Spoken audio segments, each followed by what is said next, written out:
तो आज हम बात करते हैं हस्तरेखा में विदेश यात्रा के बारे में। यदि आप जानना चाहते हैं कि आप विदेश यात्राएँ करेंगे अथवा नहीं, तो इसकी पूर्ण जानकारी आप अपनी हस्तरेखा से प्राप्त कर सकते हैं। हम आपको कुछ योगों के बारे में जानकारी प्रदान करेंगे। यदि ये योग आपके हाथ में हस्तरेखा में पाए जाते हैं, तो आपको विदेश जाने का मौका मिलेगा। ये योग आप अपनी हस्तरेखा से मिलाकर ज़रूर देखें। क्या पता इनमें से कोई योग आपकी हस्तरेखा से मैच कर जाए और आपको विदेश यात्राओं का, साथ ही एक शहर से दूसरे शहर जाने का मौका मिले।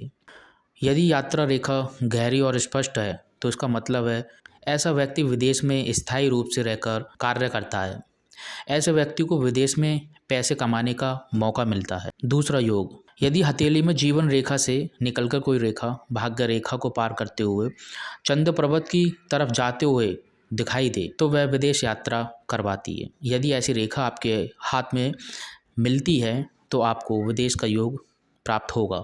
तीसरा, यदि किसी व्यक्ति के हाथ में मणिबंध को पार करती हुई कोई रेखा मंगल पर्वत की ओर जाती है, तो इससे जातक के लिए समुद्री विदेश यात्रा के योग बनते हैं।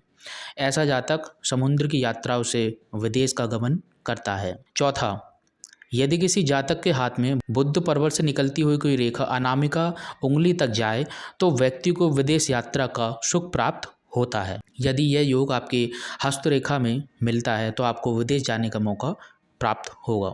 पाँचवां, यदि अगर आपकी हथेली में कोई रेखा चंद्र पर्वत से निकलकर शनि पर्वत तक जाती है, तो ऐसा व्यक्ति विदेश यात्राएं करता है। साथ ही ऐसा व्यक्ति विदेश यात्राओं के दौरान धन भी कमाता है। यदि किसी के हाथ में यात्रा रेखा जीवन रेखा से भी अधिक मोटी और गहरी हो, तो ऐसा व्यक्ति किसी दूसरे देश में जाकर बस सकता है। साथ ही ऐसे व्यक्ति को दूसरे शहर में बसने का मौका प्राप्त होता है। यदि हथेली पर चंद्र पर्वत के पास बनने वाली आड़ी तिरछी रेखाएं चंद्र पर्वत को काटती हुई भाग्य रेखा से मिल जाएं, तो व्यक्ति को विदेश यात्रा से भरपूर फल प्राप्त होता है। यदि हथेली पर चंद्र पर्वत के पास त्रिभुज का निशान बनता है, तो ऐसा व्यक्ति दूर दूर के देशों में यात्रा करता है।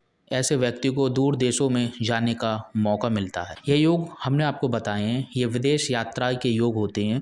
आप इन योगों को अपनी हथेली में मैच करके ज़रूर देखें और हमें कमेंट करके बताएं आपके हस्तरेखा में ये इन योगों में से कोई एक योग भी अगर मिलता है, तो आप कमेंट करके हमें बता सकते हैं।